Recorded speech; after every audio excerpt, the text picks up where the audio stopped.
తెలంగాణ రాష్ట్రానికి భారతీయ జనతా పార్టీ గత 12 ఏళ్లుగా ఏమిచ్చిందో చర్చ చేయడానికి మేము సిద్ధం. ఊరికేనే మాటలకు మాత్రం పరిమితమై బడ్జెట్ లో నిధులు రాలేదని మనం తీర్మానం చేసిన మాట చేస్తా ఉన్నా. ఎన్నడైనా పోయి మీ భారత ప్రధానమంత్రి దగ్గర పోయి తెలంగాణకు మంది కావాలని ఎప్పుడు అడిగిన అధ్యక్ష వీళ్ళు మీరు ఎన్నడైనా మీరు రికార్డులో చూసినారు అధ్యక్ష? మా తెలంగాణకి ఇది కావాలని శాసనసభ వేదిక కోరండి. ఇప్పటి వరకు కేంద్ర విద్యాలయాలు రాలే, నవోదయ విద్యాలయాలు రాలే, కేంద్ర ప్రభుత్వం నుంచి రావాల్సిన అనేక ప్రత్యేక నిధులు పక్క ఆంధ్ర రాష్ట్రం తీసుకుపోతుంటే ప్రేక్షకుల్లాగా చిన్న బాలుడు ముద్దుపప్పు తిని కూర్చున్నట్టుగా కూర్చుంటారు. వీళ్ళు మాట్లాడితే ఎట్లా అధ్యక్ష?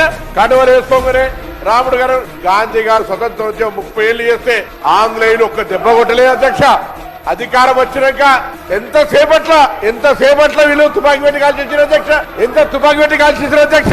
అటువంటి వాళ్ళు ఎలా రాముడికి వీళ్ళకు చెప్తాను. నేను చదివిన మంత్రులు చదవను సార్. రామ రామ రమేతి రమే రామే మనో రమే శాస్త్ర రామదత్తిలో రామరామ చదవను సార్. ఒక్కసారి మంత్రాలు చదవరండి. లేదా హనుమంతుడు ఆపదం అభారతారం దాతారం సర్వ సంపదం లోకాభిరామం శ్రీరామం పుయ్యపుయ్యరామం చదవరని పెద్ద హిందువులు అంటే బొట్టు పెట్టుకోమా?